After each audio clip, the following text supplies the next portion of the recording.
ಜಿ5 ಇರುವಾಗ ನೀವು ನಿಮ್ಮ ನೆಚ್ಚಿನ ಶೋಗಳನ್ನ ಎಂದಿಗೂ ಮಿಸ್ ಮಾಡಿಕೊಳ್ಳುವುದಿಲ್ಲ. ಅದು ಸಂಪೂರ್ಣ ಉಚಿತವಾಗಿ.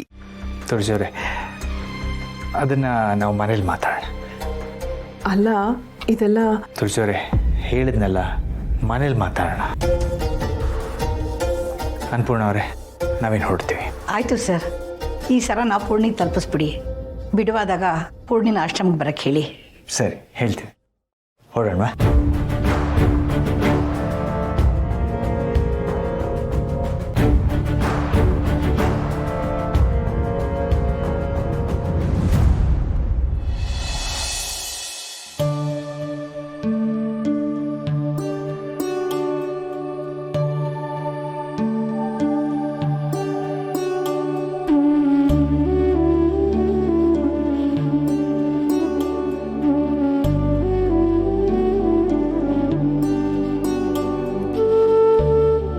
ಯಾಕೆ ಹಾಗೆ ನೋಡ್ತಾ ಇದ್ದೀರಾ ತುಳಸಿಯವರೇ?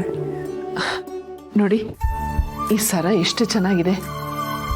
ಇದನ್ನ ಮಗುಗೆ ಹಾಕಿದ್ರು ಅಂದ್ರೆ ಅವ್ರ ಮಗುನ ತುಂಬಾ ಪ್ರೀತಿ ಮಾಡ್ತಾ ಇದ್ರು ಅನ್ಸತ್ತೆ ಅಲ್ವಾ? ಅಷ್ಟೊಂದು ಪ್ರೀತಿ ಮಾಡೋರ್ಗೆ ನಮ್ಮ ಪೂರ್ಣಿ ಏನಾದರೂ ಮತ್ತೆ ಸಿಕ್ಬಿಟ್ರೆ ಅವಳು ಬದುಕೇ ಬದಲಾಗ್ಬಿಡುತ್ತೆ. ನೀವಿಲ್ಲೇ ತಪ್ಪಾಗಿ ಯೋಚನೆ ಮಾಡ್ತಾ ಇದ್ದೀರಾ ತುಳಸಿಯವರೇ. ಇದೊಂದು ಸರ ಹಾಕಿದ ಮಾತ್ರಕ್ಕೆ ಮಗು ಮೇಲೆ ಪ್ರೀತಿ ಇತ್ತು ಅಂತ ಹೇಗೆ ಅನ್ಕೋತೀರಾ? ಪ್ರೀತಿ ಇಲ್ಲದೆ ಇದ್ದಿದ್ರೆ ಇದನ್ನ ಯಾಕೆ ಹಾಕ್ತಾ ಇದ್ರು ಮಾಧವ್ ಅವರೇ? ಇಂಥದ್ದೆಲ್ಲ ಹಾಕಿದ್ದಾರೆ ಅಂದ ಮಾತ್ರಕ್ಕೆ ಅವ್ರಿಗೆ ಮಗು ಮೇಲೆ ಪ್ರೀತಿ ಇತ್ತು ಅಂತ ಅನ್ಕೋಬೇಡಿ. ಇದಕ್ಕೆ ಅವರ ಶ್ರೀಮಂತಿಕೆನೂ ಕಾರಣ ಇರ್ಬೋದಲ್ವಾ? ನೀವು ಹೇಳಿದ ಥರ ಅವ್ರಿಗೆ ಮಗು ಮೇಲೆ ಪ್ರೀತಿ ಇದ್ದಿದ್ದರೆ ಅವ್ರ ಮಗುನ ಬೀದಿಲಿ ಯಾಕೆ ಬಿಟ್ಟು ಹೋಗ್ತಿದ್ರು? ಒಂದು ವೇಳೆ ಪೂರ್ಣಿ ಏನಾದರೂ ಜಾತ್ರೆಲೋ ಸಂತೆಲೋ ಎಲ್ಲಾದರೂ ಕಳೆದೋಗಿ ಆಶ್ರಮ ಸೇರ್ಕೊಂಡಿದ್ದಿದ್ರೆ ನೀವು ಹೇಳೋದು ಒಪ್ಕೋಬೋದಾಗಿತ್ತು. ತಾವಾಗೆ ಬಂದು ಮಗುನ ಬೀದಿಲಿ ಬಿಟ್ಟು ಹೋಗಿದ್ದಾರೆ. ಅವ್ರಿಗೆ ಮಗು ಬೇಕಾಗಿರಲಿಲ್ಲ. ಸ್ವಲ್ಪನೂ ಕರುಣೆ ಇಲ್ಲದೆ ಎಳೆ ಕಂದನ್ನು ತಬ್ಲಿ ಮಾಡಿ ಹೋಗಿದ್ದಾರೆ. ಇಷ್ಟಾದ ಮೇಲೂ ನೀವು ಅವರನ್ನು ಹುಡುಕೋ ಪ್ರಯತ್ನ ಮಾಡ್ತೀನಿ ಅಂತಿದ್ದೀರಲ್ಲ, ಅದೇ ದೊಡ್ಡ ತಪ್ಪು. ಅಂದ್ರೆ ಪೂರ್ಣಿ ಅಪ್ಪ ಅಮ್ಮ ಯಾರು ಅಂತ ಗೊತ್ತಾಗ್ಲೇಬಾರ್ದ? ಯಾಕೆ ಗೊತ್ತಾಗಬೇಕು? ಅವಳೀಗ ನಮ್ಮನ್ನೇ ಅಪ್ಪ ಅಮ್ಮ ಅಂತ ಅನ್ಕೊಂಡಿಲ್ವಾ? ನಾವು ಅವಳನ್ನು ಮಗಳಿಗಿಂತ ಹೆಚ್ಚಾಗಿ ಪ್ರೀತಿಸ್ತಾ ಇಲ್ವಾ? ತಂದೆ ತಾಯಿ ಪ್ರೀತಿನ ನಾವು ಕೊಡ್ತಾ ಇದ್ದೀವಿ. ಇಷ್ಟ ಇಲ್ಲದೆ ಬೀದಿಗೆ ಬಿಟ್ಟಿರೋ ಅಪ್ಪ ಅಮ್ಮನ ಹುಡುಕಿ ಅವ್ರ ಹತ್ರ ಸೇರಿಸೋದಕ್ಕಿಂತ ಇಷ್ಟಪಟ್ಟು ನಾವು ಪೂರ್ಣಿನ ಚೆನ್ನಾಗಿ ನೋಡ್ಕೊಳ್ಳೋಣ. ಇಲ್ಲ ಮಾಧವ್ ಅವರೇ, ನನಗೆ ಯಾಕೋ ಪೂರ್ಣಿಗೆ ಅವಳ ತಂದೆ ತಾಯಿ ಸಿಗ್ತಾರೆ, ಅವರು ಪೂರ್ಣಿಗೋಸ್ಕರ ಕಾಯ್ತಾ ಇದ್ದಾರೆ, ಹುಡುಕ್ತಾ ಇದ್ದಾರೆ ಅಂತಾನೆ ಅನ್ನಿಸ್ತಾ ಇದೆ. ಅದೆಲ್ಲ ನಿಮ್ಮ ಭ್ರಮೆ ಅಷ್ಟೇ. ಇದೇ ಥರ ಪೂರ್ಣಿ ಕೂಡ ಎಮೋಷ್ನಲ್ ಆಗಿ ಅಪ್ಪ ಅಮ್ಮನ ಹುಡುಕ್ತಾ ಇದ್ಲು. ಅದನ್ನೇ ಜನಾರ್ದನ್ ಎನ್ಕ್ಯಾಶ್ ಮಾಡಿಕೊಂಡ. ಆಮೇಲೆ ಏನಾಯಿತು ಅಂತ ನಿಮಗೆ ಗೊತ್ತಲ್ವಾ? ಪೂರ್ಣಿ ಹೇಗೋ ಮತ್ತೆ ಚೇತರಿಸ್ಕೋತಾ ಇದ್ದಾಳೆ. ಇಂಥದ್ರಲ್ಲಿ ಮತ್ತೆ ತಂದೆ ತಾಯಿನ ಹುಡ್ಕೋಕೆ ಹೋಗೋದು, ಅವ್ರು ಸಿಗದೆ ಮತ್ತೆ ಅವಳು ಒದ್ದಾಡೋದು, ಇದೆಲ್ಲ ಬೇಕಾ? ನೀವು ಹೇಳೋ ಹಾಗೆ ಪೂರ್ಣಿ ತಂದೆ ತಾಯಿ ಸಿಕ್ಕಿ ಮತ್ತೆ ಅವಳನ್ನು ದೂರ ಮಾಡಿದ್ರೆ ಅದಕ್ಕಿಂತ ದೊಡ್ಡ ನೋವು ಇನ್ನೇನಿದೆ? ದಯವಿಟ್ಟು ಈ ಪ್ರಯತ್ನಗಳೆಲ್ಲ ಇಲ್ಲಿಗೆ ಬಿಟ್ಟುಬಿಡಿ ತುಳಸಿಯವರೇ. ಮಗಳೇ ಬೇಡ ಅಂತ ಬಿಸಾಡ ಹೋಗಿರೋರ ಹತ್ರ ಮತ್ತೆ ನಮ್ಮ ಪೂರ್ಣಿನ ಸೇರ್ಸೋಕ್ಕೆ ನನಗೆ ಇಷ್ಟ ಇಲ್ಲ. ಕುಡಿಯೋದು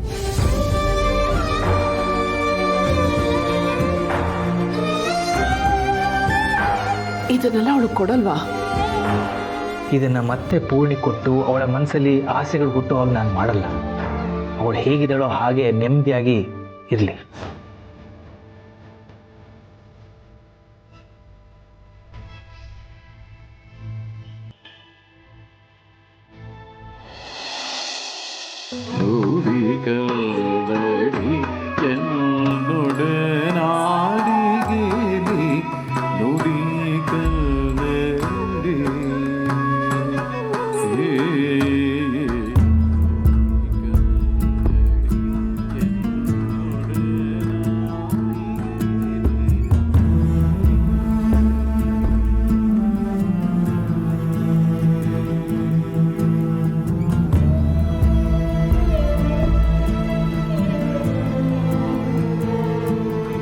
ತಂದೆ ತಾಯಿ ಇದ್ದು ನೀನು ತಬ್ಲಿ ಆಗಿದೆಯಾ ಕಂದ?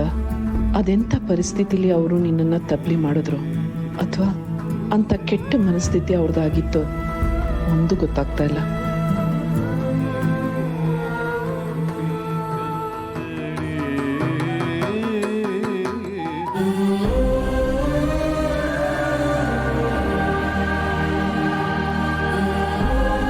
ನಿನ್ನ ಬಾಯಿಂದ ಅಮ್ಮ ಅಂತ ಕರ್ಸ್ಕೋಬೇಕು ಅಂತ ಒಂದೊಂದು ಕ್ಷಣನೂ ಕಾಯ್ತಾ ಇದ್ದೀನಿ.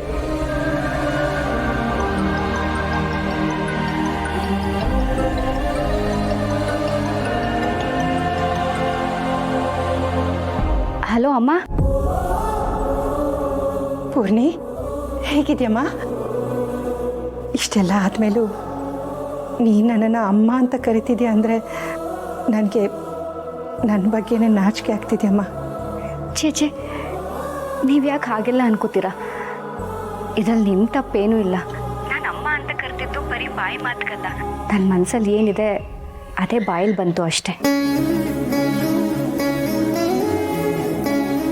ಯಾಕೋ ಗೊತ್ತಿಲ್ಲಮ್ಮ, ನಿನ್ನ ಹತ್ರ ತುಂಬ ಮಾತಾಡಬೇಕು ಅನಿಸ್ತು, ಅದಕ್ಕೆ ಕಾಲ್ ಮಾಡಿದೆ. ನನಗೂ ನಿಮ್ಮ ನೆನಪು ತುಂಬ ಆಗ್ತಿತ್ತು ಅಮ್ಮ. ನೀವು ಫೋನ್ ಮಾಡಿದ್ದು ಒಳ್ಳೆಯದೇ ಆಯಿತು.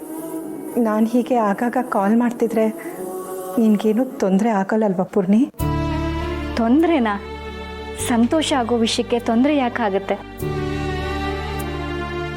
ಸರಿ ಪೂರ್ಣಿ. ಪೂರ್ಣಿ, ಮತ್ತೆ ಮತ್ತೆ ಕೇಳ್ತಿದ್ದೀನಿ, ದಯವಿಟ್ಟು ನಮ್ಮನ್ನು ಕ್ಷಮಿಸ್ಬಿಡಮ್ಮ. ನೀನು ಯಾವಾಗಲೂ ನಗ್ನಗ್ತಾ ಇರಬೇಕು, ಸಂತೋಷವಾಗಿ ನೆಮ್ಮದಿಯಾಗಿ ಬಾಳಬೇಕು ಅನ್ನೋದೇ ನನಗಿರೋ ಆಸೆ.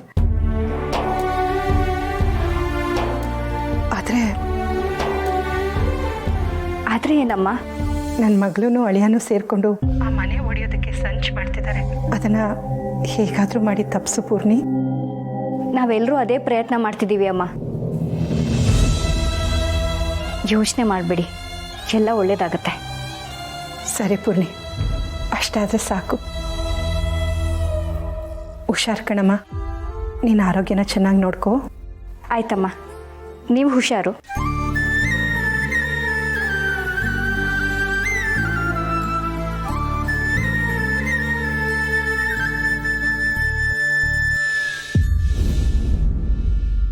ಅಮ್ಮ, ನೀವು ಯಾವಾಗ ಬಂದ್ರಿ?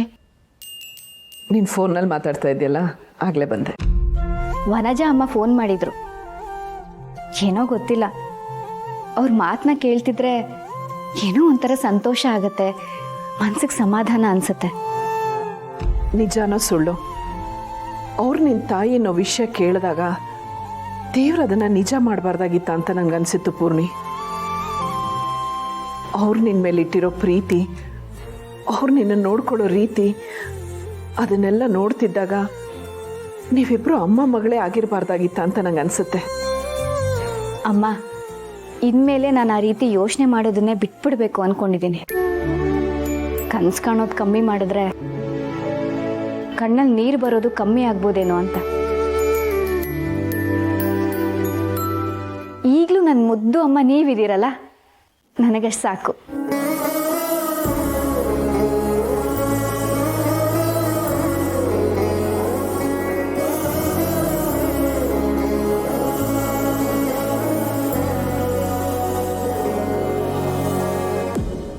ZEE5 ಆಪ್ ಡೌನ್ಲೋಡ್ ಮಾಡಿ ಎಲ್ಲಾ ಸಂಚಿಕೆಗಳನ್ನು ಸಂಪೂರ್ಣ ಉಚಿತವಾಗಿ ನೋಡಿ.